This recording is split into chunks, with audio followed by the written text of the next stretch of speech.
Hey you guys, it's me, Conscious Mary, and we're back today to do a video. Before we get started, for those of you who are new to subscribing, make sure you're following my social media and things too. I know those of you who may already know, my old Instagram was taken down. I go around with body love, self-love, teaching, mentoring, things like that. I do modeling and such. So, of course, my old Conscious Mary Instagram was taken down for just being in my body and loving my body. And you know how people are and how they can get and how they can report you. So, my new Instagram is Conscious Mary J, just with that J. So pretty much the same thing, but just with that J. So go follow there, and you can keep up with those daily posts and those daily inspirations and things that we talk about there. Also, you can follow me on my Twitter. Don't forget to like and subscribe this video also. And I'm just, quite frankly, just getting started. I know that I haven't been making as many videos and things as I want to, as I can, quite frankly, and that's just that fear and stuff that we tend to sit on, making us procrastinate and come up with any and every excuse that we can come up with. But I've been having so many signs hit me lately about getting started, and I mean really getting started, consistently dedicated to what I am doing and what I am putting out there. And it's such a great thing. It's such an inspiring thing. For those of you who may be new, I go around body love and self-love. I'm deep in my queen feminine Oshun type of energy with loving my body and loving my body physically and outwardly. Opened the door up to me loving my spirit and myself and my soul, and finding myself on another level in every single way, and being open to myself inwardly too.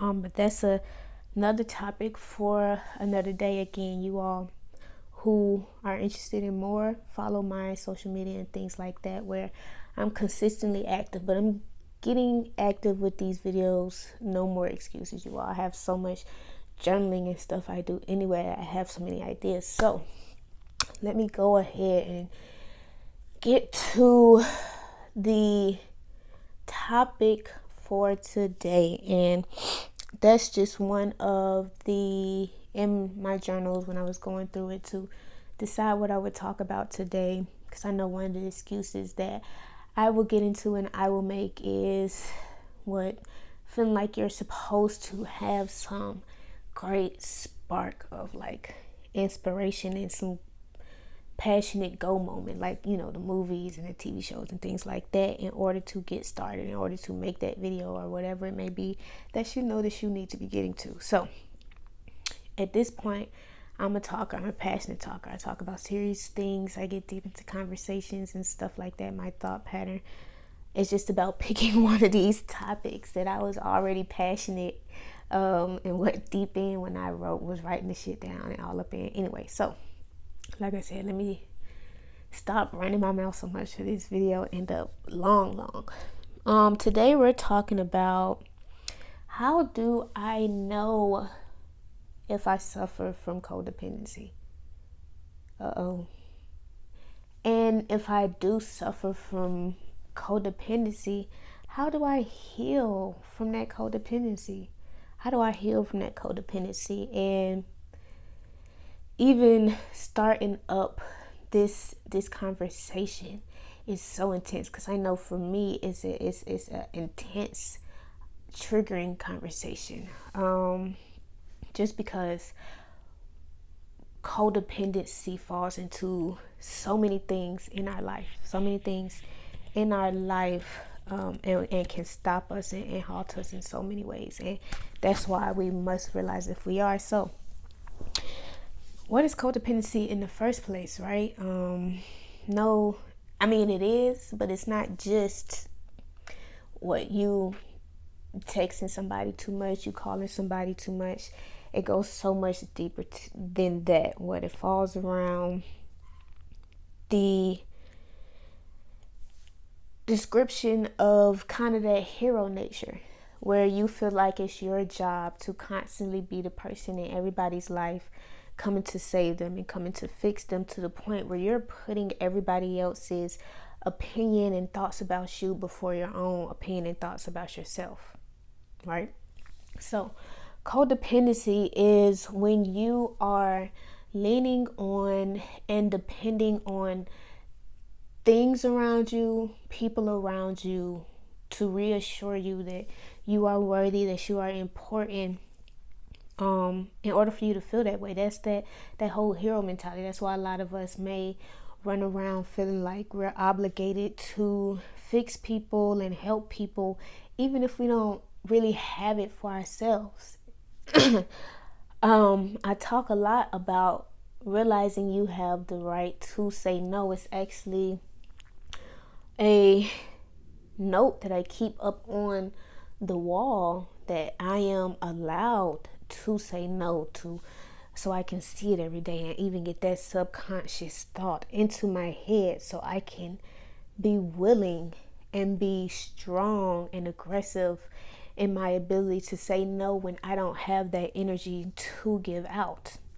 But that codependency will have you reliant on feeling like you have to do these things or be this person for people around you in order for them to think you're important, in order to feel like this is the way that they're going to want you to stay in their lives, and that they're going to realize that you're like I said, important to their life, that you're powerful and that you come with these things, and so on and so forth. So that's where that codependency comes in, and that falls heavily on our energy, on our soul, and what we're getting done. So how do I know if I suffer from codependency? Are you constantly feeling like you have to answer the phone when people are calling you, even when you're not in the mood, even when you're trying to relax? I bring this up as an example for something that I have had to work on strongly, being of such a powerful energy, being someone who is so sensitive to other energies, to the point where I will take on an energy that doesn't belong to me so strongly, and it will be so unfamiliar to my body, and fall just into this subconscious reaction, where, for those of you who are already familiar with me, you all know that I have suffered from seizures and things in the past. And that's that, almost that codependency, to where you're putting other people's energy before your own, to the when you don't even have it, to the point where the only way you're able to stop and put your foot down and say that this is not something you need, want, desire, is through extra dramatic, kind of traumatic experiences. It has to be something aggressive, and even if it's not something as serious as, of course, seizing out, is when you're having to snap.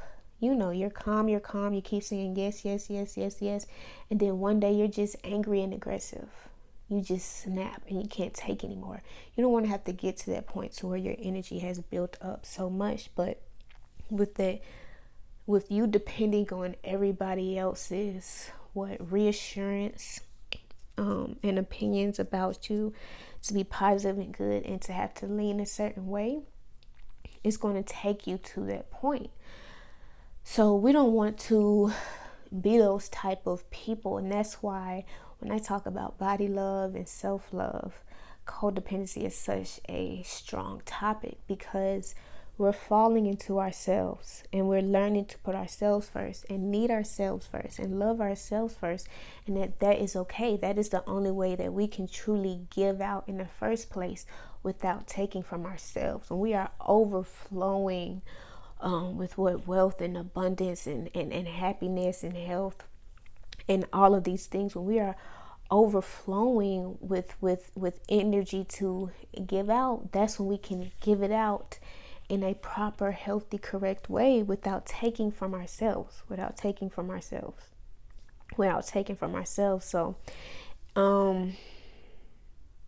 how to notice different ways of your codependency is even yes to what the first examples I did bring up, which is the need to constantly be talking to somebody, where you're not used to being alone. Being alone makes you nervous and scared and frantic and things like that, and it can go like that for all of us, but you're going to have to do it anyway. So are you somebody who is like constantly finding something to do?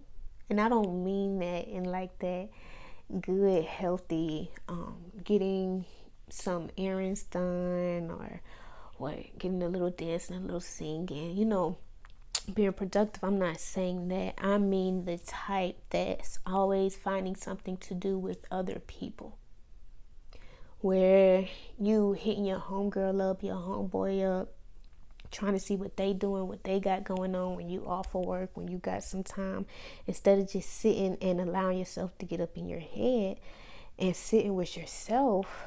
You are constantly surrounding yourself with other people and other things. And even if you aren't going out physically with people, maybe are you feeling like people need to be talking to you every day? Are you one of those people who feel like you have to talk to people every day? Are you calling people constantly? When you're calling them, do you feel like you need to be on the phone for hours and hours and hours? Are you spending throughout your whole day talking to different people to fill up your whole day with constant conversation? That's that codependency of needing other people to let you know that your existence matters. If you're feeling like you have to be hanging out with somebody or talking to somebody throughout your entire day, again, that's that show of needing that external matter and force to reassure you that, like what I just said, that your existence is important. And we want to get to a space to where we can do that for ourselves, with or without others. We don't want to do it on a bitter, spiteful type of way to where we feel like other people aren't there for us. We want to know that we have people there for us, that we are protected, and that we are wanted, and that people have the right to be away from us, and it doesn't have to have anything to do with us. It can be strictly about that person and what they're going through. It doesn't have to mean that it's something wrong with us or what we're doing. So when it comes to codependency and down to whether you're feeling like you have to constantly be around somebody, or people have to be telling you certain things, or you feeling like you have to answer people's calls or respond to people's text messages or DMs or whatever immediately, or they're going to feel a certain type of way about you, and you can't have people feeling a certain type of way about you. These are those signs that you are suffering from codependency in one aspect or another. So how do we begin to heal ourselves from that codependency, from that need to have others around us, to want others around us? Just really quick, even in this topic, when it comes to codependency, this is how a lot of us can get in these different sorts of toxic, abusive relationships, friendships, things of that nature, to where we're not realizing that we're allowing people to kind of treat us and talk to us any old kind of way, and we're just feeling like, oh, this is just what comes with relationships. A lot of people who tend to be codependent are those who take on energy empaths, are those who maybe even grew up in households where they weren't allowed to say what they were feeling, or they would get in trouble for it. So they don't even know how to express it, and they were always told to do things a certain way, or they would get in trouble. So they had that fear tactic. Or even children, kids, and we, I hate to say it, but it is what it is, especially in lower financial households, black households, quite frankly, where the child ends up having to take on a lot of responsibility. Whether they have a bunch of siblings and they end up being young, but it's still their job to have to watch over their siblings because their parents are having to work a multitude of jobs, a multitude of hours at work.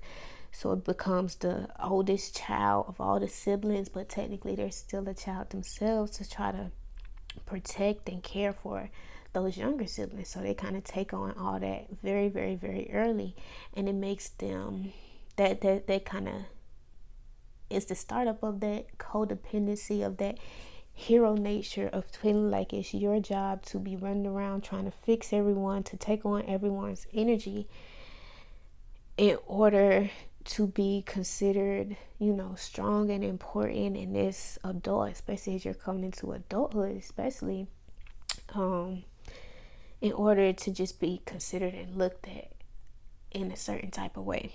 So all these different type of things end up guiding us to where we end up at as we go through the years, as we're picking, like I said, our friendships, our relationships, our jobs, and all of those things. That's why acknowledging the spots and places where we are codependent and realizing how to release it and let it go and heal from it is going to do us so much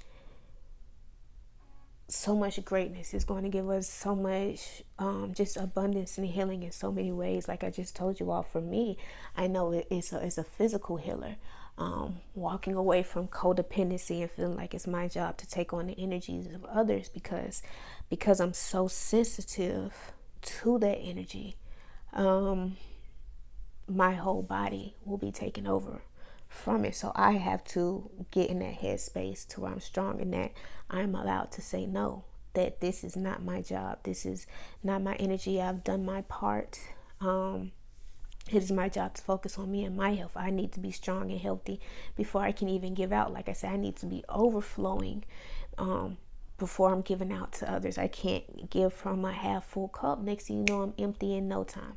I'm causing issues to myself trying to give to others. So when it comes to that codependency, next thing you know, you're in a relationship. Lately, like I said, I've been seeing a lot of toxic, codependent, abusive relationships around me. A few people who I've worked with sharing me some stories about their relationships and how their person may be hitting them or this, that, and the other. I know a girl who has broken her leg, like can't move her leg at all, so she can't walk. It's been like a month and a half now from an abusive relationship, and that she's still in,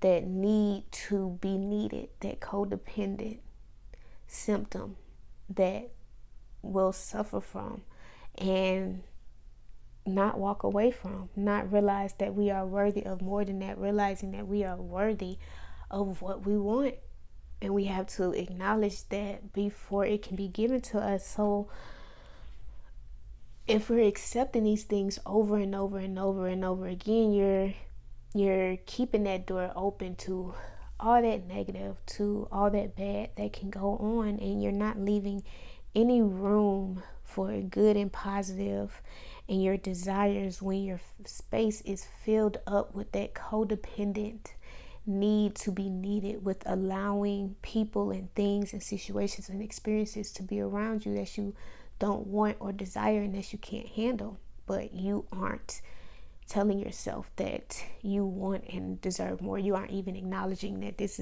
isn't a situation you want to be in. So one of the first steps to walking away from codependency is by acknowledging that you're codependent in the first place.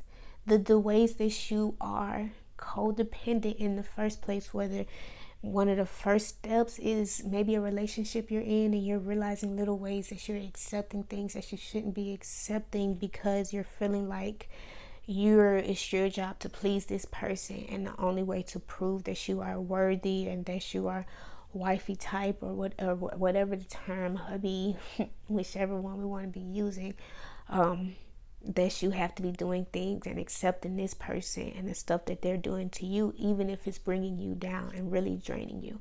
And that's that codependency. That's you running around trying to be a fixer and a healer. So just being able to acknowledge the ways that you are being codependent. Like I said, for me, one of the ways I had to acknowledge was just how sensitive I am to taking on other people's energy. So this whole thing of feeling like I had to, whether it was family members or friends or whoever it may have been, constantly answering people's phone calls and allowing myself to take on other people's problems and feeling like it may have been my job to help them find a solution and things like that. And that was putting pressure on top of pressure that was already going on in my personal life because of that codependent need to be accepted, to be proving to others that I am important, that I am worthy of being in your life, that you do want me around and things like that, instead of just knowing that's a fact regardless. And it's up to me to put myself first. So even those little situations where you're getting calls and that you're trying to relax, or maybe you're taking a bath, maybe you're taking a nap, maybe you're listening to some music you like, maybe you're in the middle of watching a movie that you said you wanted to get through today, then continue to do those things. It's not your job to answer that call. You can call them back the next day after that. That is up to you and your mindset, because again, you can't give from an empty cup at the end of the day. So first step in healing is acknowledging. Try to point out those ways and figure out those ways, and really be paying attention to the ways where you realize that you are clinging on to satisfying others too much, where you are needing to be around others too much, where you are scared to be with yourself for this second, and start spending more time with just you. Don't feel like you have to go out somewhere. Don't feel like every single day somebody has had to have text you or called you in order for you to be important. As a matter of fact, have some days where you leave your phone on airplane mode for the whole day, so you can strictly be with you and know that is good enough, and know that you are still worthy and needed, that this is for you, that this is not about your worthiness or what you mean to other people. You're doing this for you, right? Realize that you have the right to say no. Practice saying no.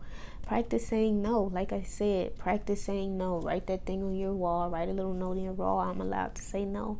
And start saying no. Start saying no when it doesn't feel right to you, when it's not good for your energy, when it's draining you and not giving to you. Say no to it. You have that right. So just in these different types of ways, we will start healing from these codependent symptoms that we are suffering from. With whether it's us having to help someone or needing people around, having to be around others, we will start taking those steps of healing from codependency by saying no, by acknowledging that we're codependent, that we don't have to be ashamed to say it to ourselves, to admit it to ourselves. That's the first step in healing, is admitting that there's a problem there in the first place. That is the first step to healing anything. So let's get to some of these things, you guys. Again, make sure you thumbs up, subscribe, look me up on any social media, be following my social media. I will be getting to way more videos. We'll be talking way more about so much. I hope you all really enjoyed the video, and I will see you all soon. We are walking away from codependency. It's not a fast, pressuring process, but start those steps in at least acknowledging where you are in that process, where you are codependent at, and realizing that you don't have to be ashamed of that. You don't have to be super embarrassed or anything like that. This is part of your process. This is part of your journey. This is part of your healing. This is part of your greatness. Okay, we have all come from a world of things. We are all experiencing a world of things, and we can choose and change our experiences. So let's realize what's affecting them in the first place. Okay, you guys? So again, good talking to you. Follow me on all my social media. Thumbs up it. Subscribe. And I'll see y'all soon, babies. I will.